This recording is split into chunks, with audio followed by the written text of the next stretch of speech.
Welcome to another edition of the Paranormal Zone. I'm your co-host, Tom Spitalere. Bob is out again this week, and we have Melissa filling in. Melissa, thanks for filling in. How you doing?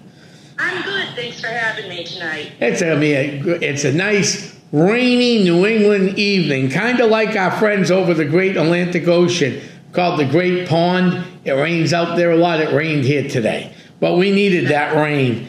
Yeah, we did. It's a great show we got planned for today, but just to give you guys a heads up, this weekend and this week's events all went pretty well. 31 days of Halloween, 31 events. This week, today we had a sold-out Sarah's Place in Haverhill, Sarah's Original. Friday we did a huge number at Sarah's. No, today was Sarah's 2, sorry. Friday was Sarah's Original. Too many on my head. Tomorrow night we have a great private case.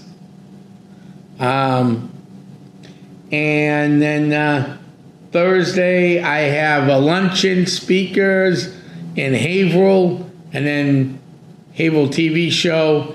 And then on Friday I'll be on the Sicilian Corner at 11 a.m. on WCCM online and WCAP out of Lowell. And then, of course, we got Haunted Hilldale to end the week on Saturday. So we got a lot going on this week. Busy week. But it is the season of Halloween. So tonight, though, we have a great guest. I mean, we always bring you great guests. This guest here, give me 1 second. This guest here is one of the best guests we've had on in a long time. So his name is Rob Guthrow. Is a best-selling, award-winning author, paranormal investigator, and a pet medium since he's been a teen, so only a few years. He could receive messages from ghosts or spirits who have crossed over. As a meteorologist, and I find this fascinating, in his career job, he also provides scientific explanations about how energy is a baseline for the afterlife, and the medium that entities use to communicate. He has 4 books out, 4 series books out. Pets of the Afterlife, Haunting of Ghosts of Virginia, Spirits and Ghosts on a Medium's Vacation. That sounds interesting. I'll have to buy some of these books. His books explain the differences between ghosts and spirit and how they communicate with the living. All of Rob's books have achieved bestseller status on Amazon, and his last 5 books were all #1 on the New York bestsellers list. New York sellers list, sorry. No, #1 on the I thought it was New York, new sellers list on Amazon. So congratulations to that too. And his Pets and Afterlife 3-book won an International Book Award for 3 consecutive years. For the Book Authority, one of the best books on grief and loss. Rob participates in private paranormal investigations, helps human ghosts cross over, and has provided countless messages from people and pets as ghosts or spirits. He even lived in a haunted house many years ago, which we're going to ask him about. He provides pet spirit readings for a small fee and gives fundraising lectures for animal rescues to teach people how pet spirits communicate. Well, Rob, welcome. Oh, you also just put out a new book, too, on the history of the Emery Estates, which is a very haunted place down in Weymouth, Massachusetts. Correct? Yeah. Thank you. Thanks for having me. No problem, Rob. Thank you for reaching out. Rob was one of those guests. We usually reach out to our guests, but Rob actually reached out to us, which is incredible. Now, Rob, I want to get started. I've always been fascinated with one thing in life, okay? And I'm not going to throw a dig at you when I say this, okay? So please don't take it the wrong way, all right? Sure. Meteorologist. When I went to school, they were my favorite people because they would tell me when the big blizzard was coming and if we had no school or not the next day. The only time I would get a little upset was when that big blizzard went north or south of us. And here in the Merrimack Valley, it is real tough to handle weather for some reason in the Merrimack Valley area of Massachusetts. And there was only one guy that ever got it right, and that was the guy from Channel 9 News, Al Caprillion. So, with that though, Rob, meteorology, I mean, that's pretty fascinating. I mean, that has a lot to do with the paranormal and paranormal energy too, doesn't it? It does. There's a lot of energy that comes into play to assist earthbound ghosts to get strong enough to communicate them. Wow. So, I mean, when you think about all the energy in a storm, like a hurricane, amazing amount of energy, water energy, wind energy, and so forth. When we have thunderstorms, if one bolt of lightning is hotter than the surface of the sun at 10,000 degrees Fahrenheit, that's a lot of energy in the atmosphere. Yes, that really charges up the atmosphere, and spirits, as we know, live off of energy, so that would be a perfect time for more spirits. Yes, it will definitely help them give signs that they're around. Oh, for sure. So do you think storms can possibly be like the Earth's almost cleansing to these spirits and helping them move on? And Well, that's a good question. There's a couple of things that I think that storms contribute. Number one, the energy within them, because ghosts are earthbound, and spirits are the ones who have crossed over. That's the way I estimate them. They need energy. They're all energy with memories, personality, and the knowledge of this life we live. So in order for them to manifest, to get strong enough to give signs, they need energy from a couple of different sources. Weather can be one of them. Heat, light, water, electricity are different physical energy sources they draw from. But they also draw from emotional energies. And there's a difference between the two of them, because the earthbound ones draw from negative emotional energy like fear, anxiety, depression, and anger. So if you go into a haunted house and you're anxious, you're empowering that ghost. right. Yeah. As for spirits, like those of our grandparents who have passed away, they draw on love, faith, and hope. And that helps give them strength to come back and give us a message. I wonder if it's also the Creator's way of helping us remember who we are as a soul, as a spirit, as well. If it's giving these spirits and ghost energy to deliver these messages, like, hey, don't forget, you got this over here as well. Well, I only talk in terms of science. So Right. I always tell people that you can apply your religion to the science of energy and to explain it, because there's so many religions in the world, and you can't pick and choose which one is right. Which one is wrong. Absolutely not. No, you cannot. So I just talk about science, and science is fascinating because the science of energy really does make a big difference in how they are able to communicate. I have a question. You talked about hurricanes, right, and their energy, and you can see that. I mean, I lived through quite a bit of hurricanes up here in New England in my life. I remember Hurricane Bob, Hurricane Gloria. Those were not pretty up here at all. But I was only 2 when this happened. But I've seen plenty of others in my life, not nearly as big as the blizzard of '78. When you have snowstorms like nor'easters or blizzards, is that almost the same energy as a hurricane, except it's cold and it's dropping white stuff out of the sky? Or is that a different pile of energy?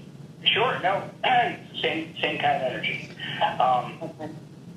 So the kinetic energy in an average hurricane winds, for example, is equivalent to about half the world's total generating capacity. So think about that. That's how much energy is in a hurricane's winds. That's kinetic energy. And of course, it feeds off the ocean's water, just like the belief that spirits feed off of water and all that stuff too. The energy of the water, because it's obviously stronger out in the ocean. I'm not a meteorologist, but I've listened to enough other reports. Well, one of the things that I observed is that if you go to a town that seems to be very, very haunted with activity, it's either by a river, a pond, a lake, or the ocean. I agree with you, because some of the areas that I am very interested in is the Bridgewater Triangle. Okay? I don't know if you're familiar with that. You must be, with all the research you've done, right? I've always wanted to go down. I am, I've recently returned to New England 2 years ago, so I've been away for a while. Right. Okay, so the Bridgewater Triangle is 13 plus towns in the Bridgewater area, and the heart of it is the Hockomock Swamp. It's like 1,500 acres of water, plus the ocean is right there. All right, and then when you got something like the Ossipee Triangle, that goes from Salem, New Hampshire to Jackson, New Hampshire, and then down to Somersworth near the coast and back to Salem. In that area, you have the mountains. You have volcanic mountains that include the Ossipee Mountains. They have a volcanic range. So, yeah, I can actually see where you're coming from with water. There's also the lakes regions in New Hampshire there, too. Yeah. Yeah, absolutely. A lot of energy. Now, you said you just came back to New England, so you have New England roots originally? I do. Yeah, I grew up near the Boston area. And I moved down to the Mid-Atlantic, and I worked for NASA for almost a quarter century. And you were a meteorologist for them or other things? Yes, sir. Ooh, that must have been a tough job. It was busy. I mean, especially when they're launching spaceships, you got to be right on 100%. There's no... Well, Kennedy Space Center in Florida has their own meteorologists for forecasting launch weather, so that's a different entity. But Oh, okay. Very good. yeah. So I've been doing this for a long time. When I was 13 years old, I had my first experience, and it was unexpected, of course. I saw my grandfather appear to me about 7 months after he died. I went to his wake. I was a teenager, and he scared the heck out of me. And that was my first experience. And I like some mediums may say that their first experience they will just talk to somebody that appears to them. I was scared, so I grabbed the dog and ran outside. Mm-hmm.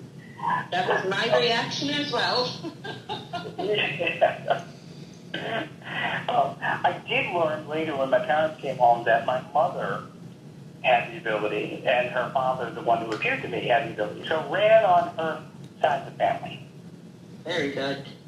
So I love seeing lineage. Now, do you have any siblings that picked it up, or did it skip a few?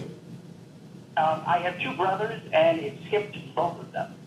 That can happen. I knew my mother's side of the family, but she blocked it, had abilities. And I have some abilities. Okay. Now, I'm no psychic. I don't consider myself a psychic at all. Okay. I can sense when things are around or not right. I have channeled spirits. That's what I do. When my father passed away, we're cleaning out his shop. Now, I'm the last person. Oh, wait a minute. I'm the last person you want cleaning out your house, but if you're paying me to clean out your house and I'm only taking trash, I'm the right guy for you.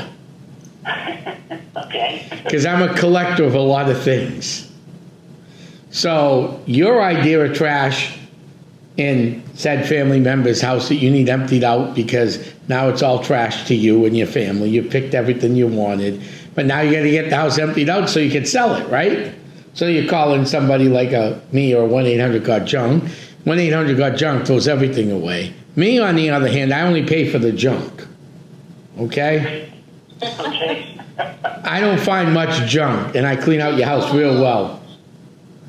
It kind of goes into my private collection of stuff, if I like it. And I only charge for junk, just, So, with that said, I was cleaning out my father's shop, and I found now there was an age gap of almost 19 years between my mom and dad. Okay, I found his tarot cards, a wooden deck of tarot cards, in his desk drawer, and astrological charts. You think they made the trash? I'll let you guys figure that one out. Oh, absolutely not. I don't think so. No. So then, after he passed away, I got cousins that I hadn't seen. Let's see, I'm 49. Oh, wait, I'm 94. No, 49 now. He passed away 8 years ago, so it's like 41. I hadn't seen those cousins in 20 plus years, and now they're calling me because their houses have issues. It wasn't my dad, but they found out I did paranormal stuff. Come to find out, my dad's side of the family and my mother's side of the family had stuff going on. Wow. That they had some sort of abilities. So it's quite interesting. So you started at 13. Well, How that's do my you first explain experience, to but your I haven't coworkers, buried or it if for a they long ask, time. seeing there's such a need a scientific explanation? Melissa, can you repeat that again? Because I don't know if you heard the whole thing. Sure, I was saying, how does it fare with your coworkers, basically knowing that you have these abilities when the scientists, they need that whole process, all the proof, and some things you just can't say, I can't tell you how that works, it just works. Do they outcast you at all or anything? No, I never told them. Okay. I do with that, all as these a scientist books myself, and I do all that of with a that, lot like of you're out there, you've accomplished quite a bit. So it's amazing that they don't know. Well, he's retired now, so that helps. Oh, gotcha. That helps, yes. Now, if he goes to a retirement party at one of his colleagues, things might change now, but he's retired. Yeah, no, there's no worries there. It would have been met with skepticism, of course. But so here's the interesting thing: the place that I worked had probably about 30 buildings in it, and I can tell you for sure that at least 7 or 8 of them were in fact haunted by scientists who died there or worked there. So that's kind of interesting in itself. Yes, it is. And I'm betting those scientists that haunt those buildings, if we brought up to them when they were alive, do you believe in the paranormal, they'd probably laugh at us. Oh, absolutely. Probably. And they come back, now their spirits are roaming the building. That's quite interesting.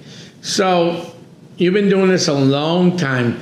I noticed one of the places you did investigate. Let's talk about that. And when you look at the picture, it looks like something else that I've seen in my life on a banjo clock before. It looks like Mount Vernon to me.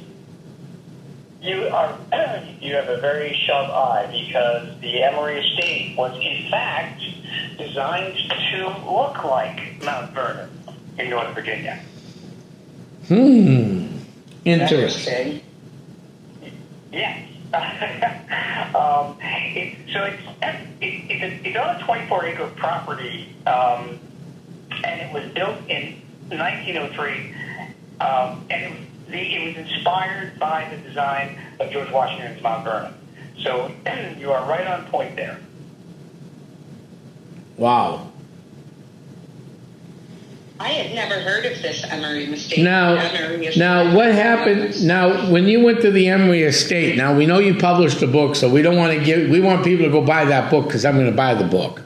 But what is some of the hauntings of the Emory Estate without going, let's give it a little tease, but let's not, give the whole book away. Sure. So So first and foremost, as a medium and a paranormal investigator, I do not want to know any history because I don't want to be influenced in any way by what I get. So I knew nothing about the Emory estate, and when I showed up, and before I even walked in the door, I took a short video.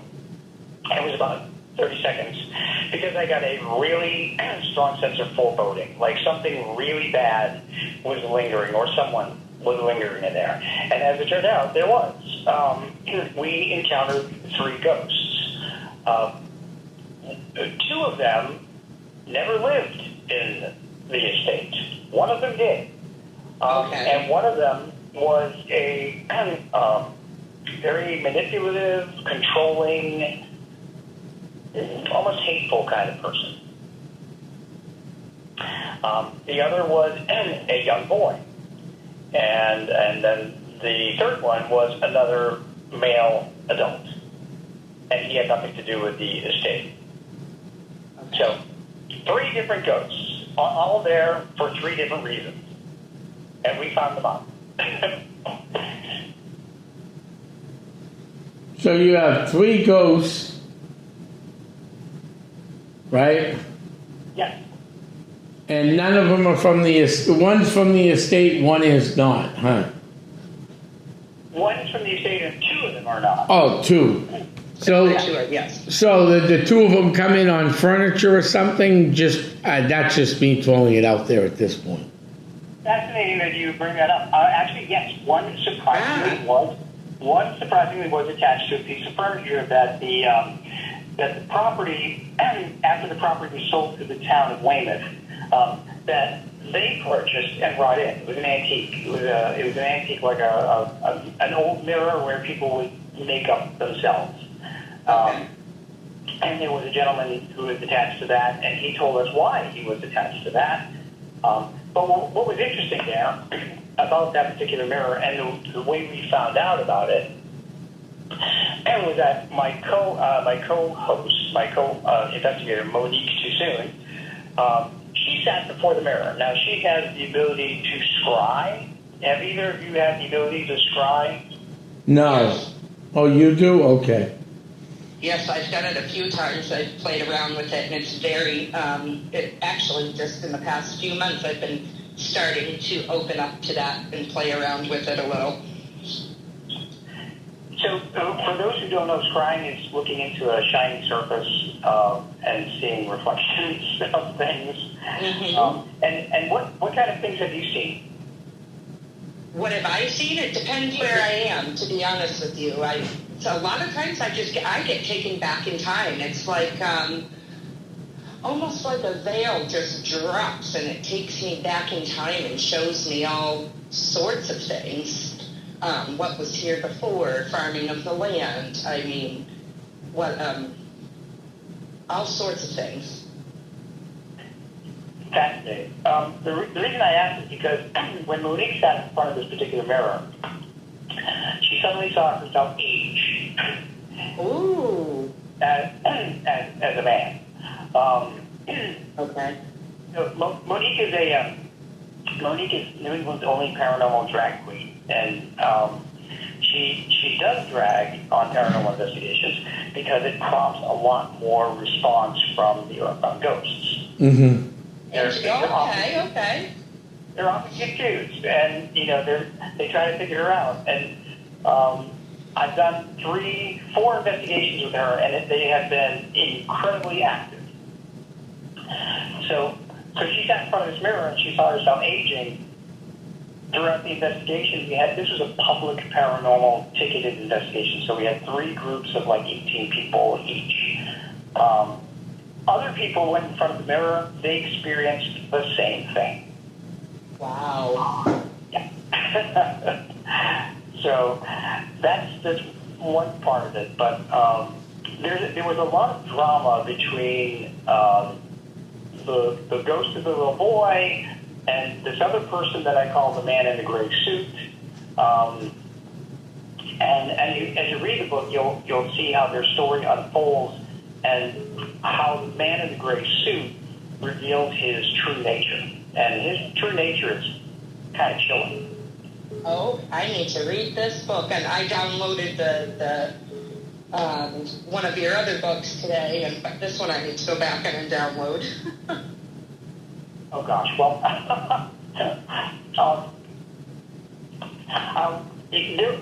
one of the other things about this book is that as a medium, I am able to see what a ghost looks like in my head, and I actually sketch them out. And my sketches are in the books. So. Oh, that's fantastic. So that way, everybody that reads the book knows what I see.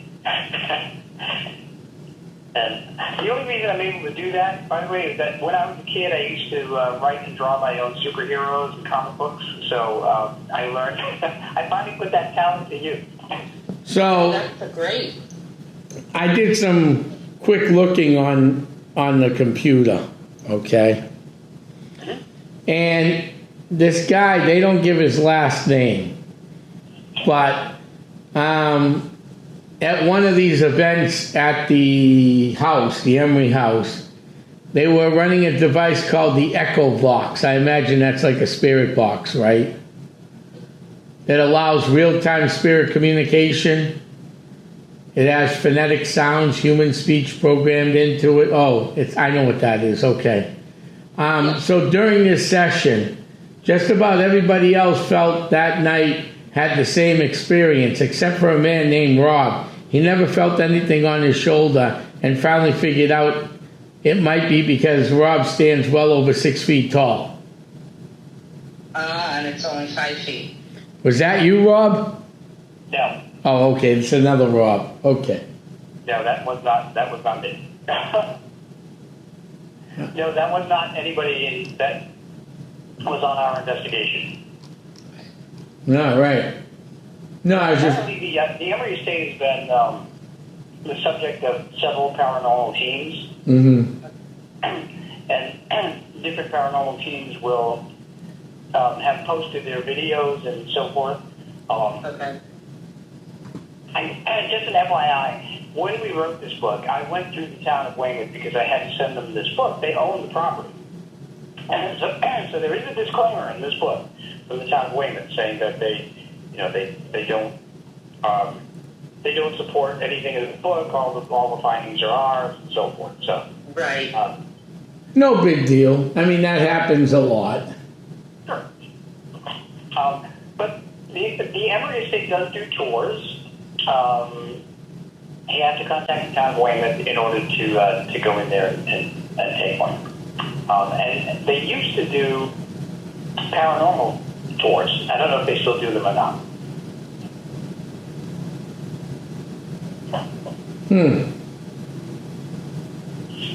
So, just a note about one other note about that. I don't want to give anything else away about the Emery Estate. Right, no. We'll go on to something even bigger than that. But something interesting that as a follow-up, this book came out January 1st, 2025, this year. yeah. And on January 11th, 2025, we did a book signing event, and we did that in Nashua, New Hampshire. Okay. And we held that at the Hunt Memorial Library, which is the first former library in Nashua, New Hampshire. And since then, the library moved to a different space, but the Hunt Memorial Library is used for events. We did a book signing, and then we had a public investigation afterward because the Hunt Memorial Library Is haunted. repeated to have ghosts. Yeah. Sure. During that investigation, we encountered 3 different ghosts of 3 different lifestyles. That book is coming out January 1, 2026. That was a crazy, wild investigation. Oh, very cool. So there's so many things in New England. Well, that's why we're called New To England. check out, like I said, I'd never heard about, I don't know a lot of places, I guess, in our area that are haunted. You would think I would, but I don't. All right. So Rob, let's get to some of the books that are already out there. Okay. Sure. This sounds like what is this? Ghost on a Medium's Vacation. The history and hauntings history and hauntings. I have never, every vacation you went on, you went to haunted locations and then took some notes and then wrote about them? It was all by accident.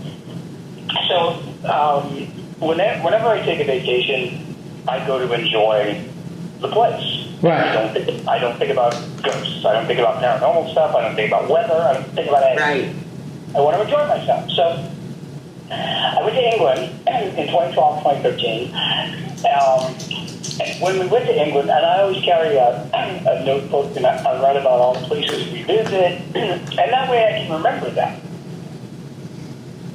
Well, it turned out that almost every place we went in England, there was an earthbound ghost that had a story to tell.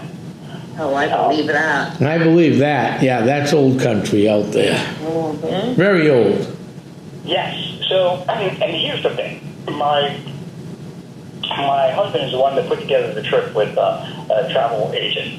So, and he has this fascination with the Tudor period. So we went to Tudor castles. We went to Westminster Abbey.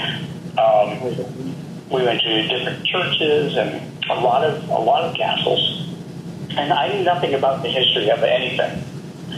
So I walked in there, and then suddenly I'm hearing dead people tell me their name, try to tell me their story, why they're there, what they're doing.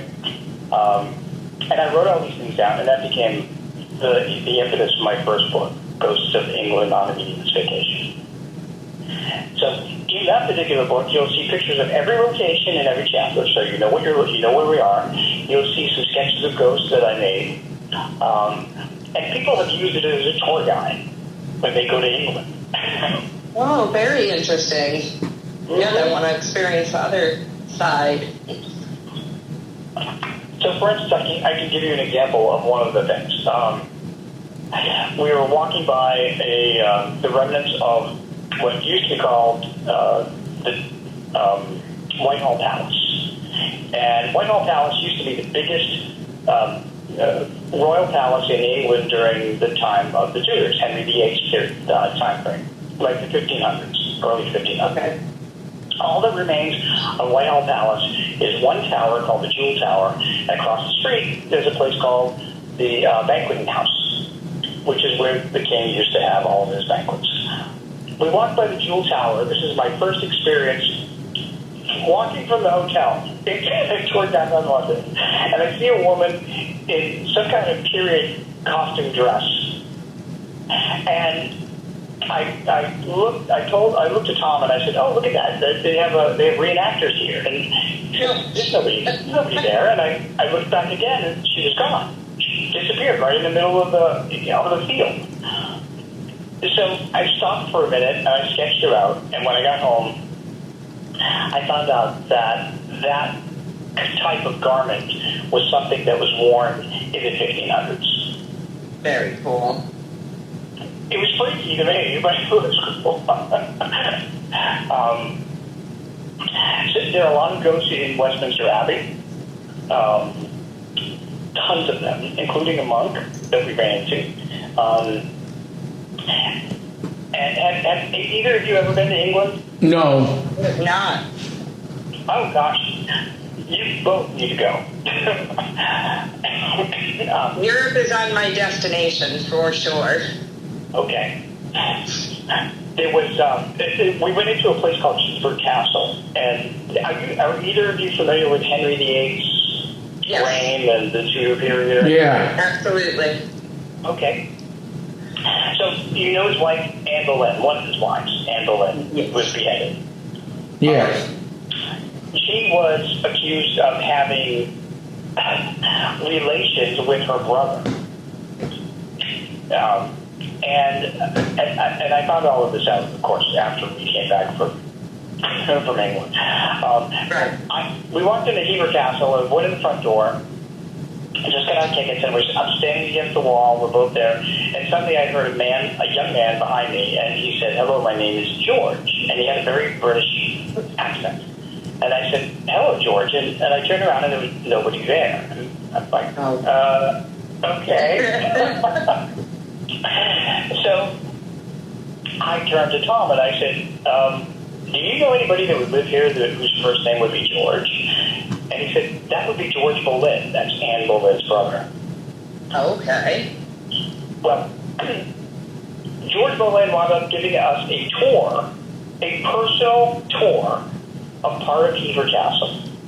He told me the year that he was most famous, most proud of his sister, which turned out to be the year she got her first royal title when I came home and I looked it up.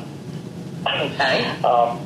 He told me how he burned his elbow in the fireplace in one of the rooms. All kinds of crazy stuff. So that's also in the book. But I had a ghostly tour guide in Hever Castle. Isn't that amazing? Well, hey, at least you got accurate information. Yeah, well, as a scientist too, it's important for me to prove everything that I get.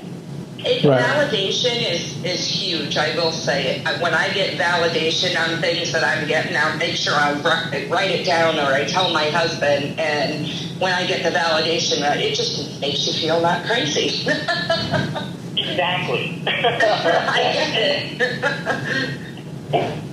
So that happened on I have 2 other books in the series, and I'll have more, but Ghost of Ireland on a Medium's Vacation just came out 2 years ago. And that one I organized by county, alphabetical order by county, and location, so that people can in fact use it much more as a tour guide. A great idea. So if you want to go to Ireland, you want to know where the ghosts are, at least the ones that I ran into. Absolutely. I went to Key West, and that was, I guess I always knew things were around. I tried to suppress it because it scared me too much, and I went to Key West and couldn't deny it anymore. And what happened there was absolutely insane. That took place over an entire week in one location. So I love hearing other people's stories as well when they have them. Oh my gosh, were you able to confirm any of the names or? See, this is where I got scared though, because I was very young and I was still kind of new at this, and I was just thinking in my head, I know my aunt still has the address of that house and I can dive into it. All I know is an immense amount of things took place there. I felt like I was being constantly watched by something with not good intentions. Doors were opening, closing all night. You could hear a cat meowing all night. At 6 o'clock in the morning, I heard my name called, but it mimicked my brother-in-law's voice to a T, and they were all sleeping. And the groundskeeper had come over, and I said, what is going on here? I am so scared. I can't go anywhere alone on this property. And he said, we don't talk about it, but that the property we rented used to be part of his property, and it was an old funeral home, and not good things happened there. Oh, interesting. Yes. Oh gosh. To make a long story short, at the time, I wish I was where I am now, because I would have, dove into it more. I know how to protect myself now, and I would have absolutely been super curious instead of afraid. That's interesting. Yeah, it definitely makes a difference. Yeah, it does make a huge difference. Absolutely. So, and then you went out to Tombstone? I did. Have either of you been to Tombstone? No, that's on my bucket list because Mine as well. I'm a big Wyatt Earp fan. Oh.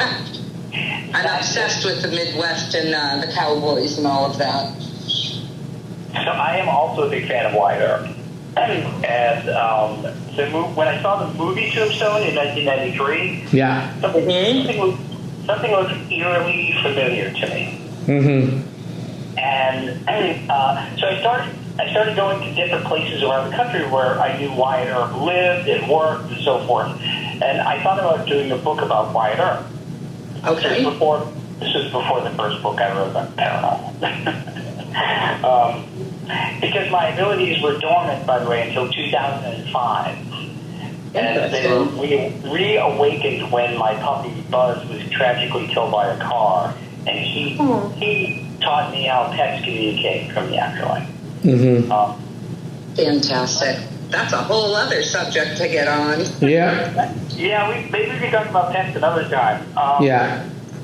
But the Birdcage Theater was interesting because, and this kind of opens up to past life experiences.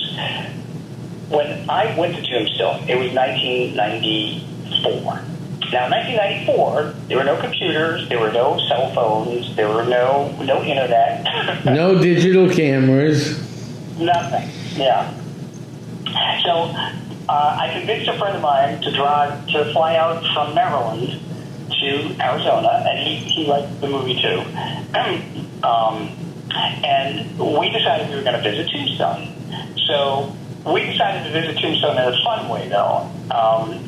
I dressed up as Wyatt Earp, and he dressed up as Doc Holliday. I love it. There's guys from the East Coast that have never been in Arizona decided to have dress up as Wyatt Earp and Doc Holliday. Well, the minute we parked the car at the end of town, which is where the Birdcage Theater is, Okay. and there's parking lot, we walked up into the town. We were like right near the Birdcage Theater, and somebody ran up to me and said, "Hey, do you know where the historic courthouse is?" And I just looked at him and I said, "Sure. You go up 2 blocks, you take a left. You go down 1 block, you take a right, and then it's on your left-hand side." You shouldn't have known that. Yeah. My friend looked at me and he said, "What the hell did you just say?" And I just stood there and I said, "I don't know. I just know where it is." And he said, "There's no way you could possibly know where it is. All we have is a big map of Arizona, and Tombstone is a tiny little dot. We've never been here before." And by the way, the movie was filmed at Tucson Studio Lot. So it was not laid out like the town. Okay. Oh, okay. So there's no way I could have known where that was. Well, we walked my directions, and sure enough, that's exactly where the courthouse was. That's fantastic. And he said, "How did you know?" And at that time, I didn't realize it, but now I know that I had lived in Tombstone sometime in the 1880s. Sure. Oh, so you've been reincarnated then? I have. That's why I have a fascination with Wyatt Earp and the West. Oh, absolutely. And like my obsession with Gettysburg, and I just went there to fulfill a past life this summer, which was amazing. Mm-hmm. How cool! So tell me more. What else did you see in Tombstone that you recognized? Well, I recognize the Birdcage Theater, of course, but Yes. I did see that in the movie too. So that was something that was kind of an awakening. Mm-hmm. And the other things did look familiar, but that was really the big trigger for me about a past life. And when I went there the first time, my abilities were dormant, so I didn't have any experiences other than accidentally taking a picture of a portrait of one of the actresses that sits in the lobby, and in the portrait is the ghostly face of one of the actors that used to perform on the stage. That's in the book. You can clearly see it in the book. So, back in '94, so I befriended the manager, Billy Hunley, and I sent him that photograph. And other pictures I took with him. And he called me and he said, "Rob, can you pull out your pictures? Because that picture that you took of me standing next to the portrait of Fatima has the face of the actor that I see crossing the stage every night when I walk up." Wow. Yeah, and you can see it. It's on page 6 and 7 of the book. But I went back. So I went back in 2019 with a friend of mine who lives in Arizona. They've never been there, doesn't have any paranormal experiences. And I said, "Hey, they started ghost tours at the Birdcage Theater of all places. Now that I have this ability, I think it would be fun to go. Would you go?" And he said, "Yeah, but I don't really believe in ghosts." Okay. We ran into 11. We ran into 11 ghosts, and I was able to confirm them with the tour guide, Mm-hmm. who said that these different ghosts in different places were reported by other people, and actually lived there and worked there. Oh, wow. Now, you said you were reincarnated. Do you know who you were? I think that I was a miner, like a silver miner. I was a nobody. All I know is that I had a dog, which explains my love of dogs in this life. Oh, okay. So, you weren't a nobody. That's what that town was founded for. Right, it was founded for silver mining, yeah, in 1879. But Yeah. I love that you know that. But yeah, I mean, my name, I was unknown, really, to history. Oh, okay. Well, no, you're still an important part of history. You just weren't named. You know, it's just like the first settlers of any community or the first settlers west. They were just as important as Absolutely. the names we read about today. Oh yeah, absolutely. I totally agree with that. You know, people forget those people. That's when I do historical tours and stuff. Those are the people I like to bring out. You know, everybody knows the certain names, but, you know, but how about the people who helped build those names? Exactly. Where are they at today? You know, my thing is French Indian War history. It's a little older than the West. And my goal, I come from Methuen, the home of Major Robert Rogers and the French Indian War and the famous Northwest Passage movie played for by 19-year-old Spencer Tracy. But I'm not looking, we know about where Rogers might be buried. We're not 100% sure because his body was moved from England back to the United States, it's believed, but we're still not sure. But I'm looking for all his other soldiers that fought in the French Indian War to make sure they have flags and recognition come Memorial Day and Veterans Day. You know? Yeah. And same with those silver miners, silversmithers that went out and took a risk, was from this side of the country, left with nothing but the clothes on their backs and a few things, and tried to head west to make money in the gold industry or the silver industry. Those are the real people that built Tombstone, Arizona, Kansas City, and the rest of them that we take for granted today. Yeah, absolutely. So, you went out, where else have you gone? Maybe one more place, because we want people to go buy that book too. Another place I went to is Scotland, and that is a book that's coming out. It's not out yet, but Scotland. Yeah. Ooh. Edinburgh. Edinburgh. Did you go see the tomb of the last king of Scotland? I did not take that tour. Oh, okay. Nope. But Edinburgh was quite haunted. I bet it is. Yeah. One thing, if I can go back for just a minute about the birdcage, is Yeah. that because I met 11 different ghosts in different walks of life, you know, whether they were gamblers, whether they were show people, whether they were ladies of the evening, whether they were saloon patrons.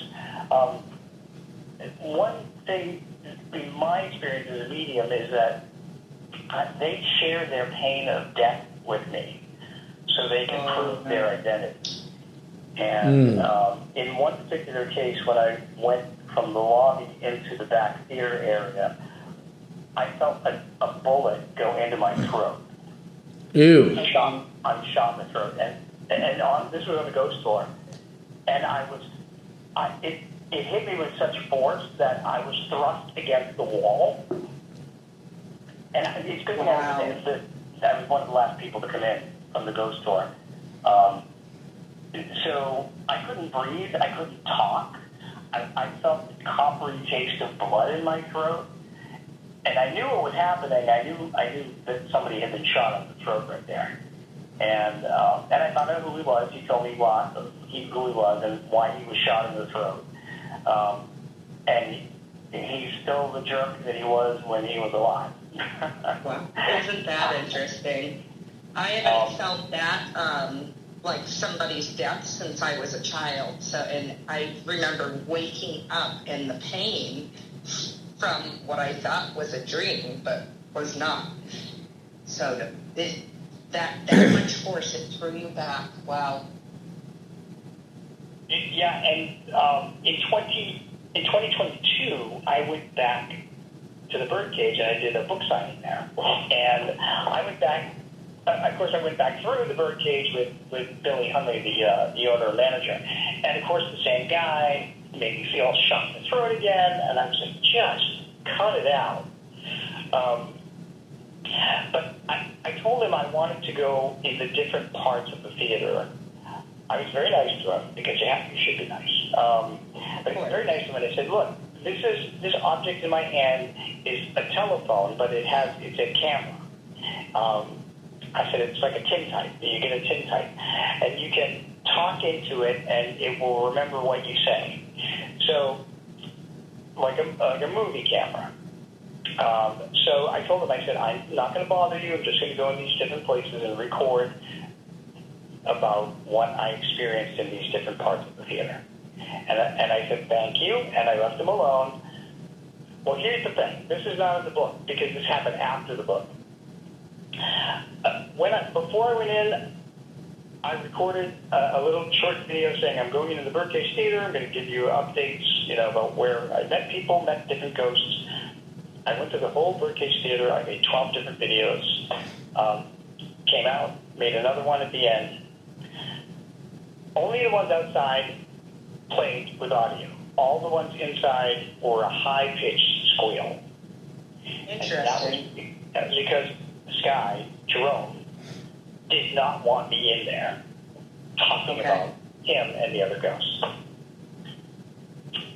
And I put a couple of those videos on my YouTube channel so people can hear the high-pitched squeal. You can't hear me at all. Interesting. Okay, I'm going to have to check that out. So, yeah, just crazy stuff. Well, that is interesting. I mean, any other great places you've been?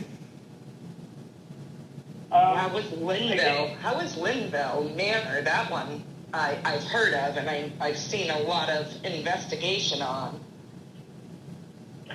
Yes. So in 2019 or 2019, I was called to Linville Manor. I worked with a group called the Inspired Ghost Tracking Group of Maryland. The owner knew me because I've done a lot of paranormal things in the area. So he contacted me and said that there are a lot of ghosts in Linville Manor since he bought it, which was a couple of years before. He made it into kind of an Airbnb. When there was one ghost in the basement that he encountered that he didn't encounter before that was hostile. Made him feel absolutely awful. So he called me to investigate. So I went with another medium and my husband Tom, and the three of us investigated Linville Manor. There were so many ghosts there that died over the course of centuries. It's quite old, right? Doesn't that go back to like the, is that the one that goes back to the 1600s? It does. Or even before? Yeah. Yes. It does, yeah. And I learned the hard way that there was a fire that burned down the first structure. Oh, no. Because I was in the backyard. We walk around the property first before we go in, and we don't want to know anything about the property. So I was in the backyard, and suddenly, and this was I think it was in June or something, suddenly I felt like somebody had put a match to my hair, and I kept tapping my head, and I'm like, oh my God, is my hair on fire? And I felt my head burning, and the pain.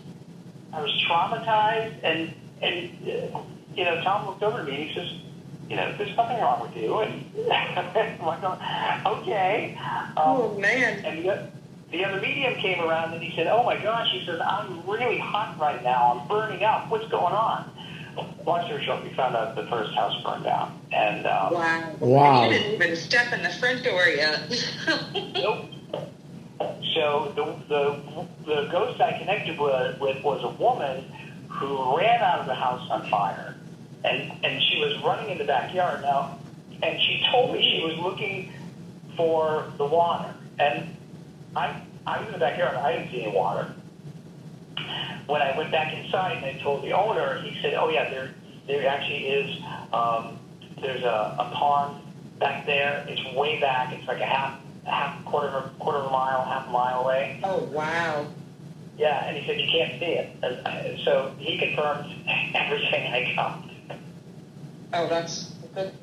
Yay for more validation, seriously. So that was before I even got inside. When I walked in the front door, I counted 5 different earthbound ghosts standing there watching us talk to the owner. And from there, it was just crazy. So, yeah, so that's the ghost of Linville Manor. Maryland's most haunted house. Wow, that's quite interesting. Just walking through the front door. Mm-hmm. Wow, no, that's just amazing. So we're coming to the end of this show, Rob, but don't hang up when we go off air. I got to ask you a couple things, if you don't mind, real quick. Sure. But if people want to get a hold of you, Rob, how would the best way they can get a hold of you? I'm on social media all over the place, but the best place to go is robgutro.com, Gutro, or you can't remember my last name, petspirits.com, because I'm also a pet medium, and that brings you to my website too. And then you can find me Facebook, Instagram, LinkedIn, Blue Sky, Threads, blah, blah, blah. All righty. Well, Rob, we want to thank you for coming on. This is a great show. A great show. We're going to definitely have to have you back in the near future to finish up this conversation. I want to thank everybody who tuned in tonight from across the ocean, across the lake in England, a small lake between the United States and England. It's not that big.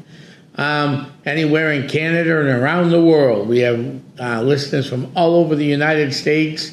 Far out as Russia, Spain, you name it, we have it. We want to thank you all for tuning in. Melissa, thanks again for co-hosting. You're a great co-host. Thanks for having me. Thank you very, very much. Melissa, please don't hang up either. I got 2 minutes after we get off the air. I just want to thank everybody else for tuning in tonight. Now I'm heading back to my crypt to get some sleep. This is the Crypt Keeper signing off. Thank you very much all. Good night and happy Halloween for the early birds. We'll see you next week.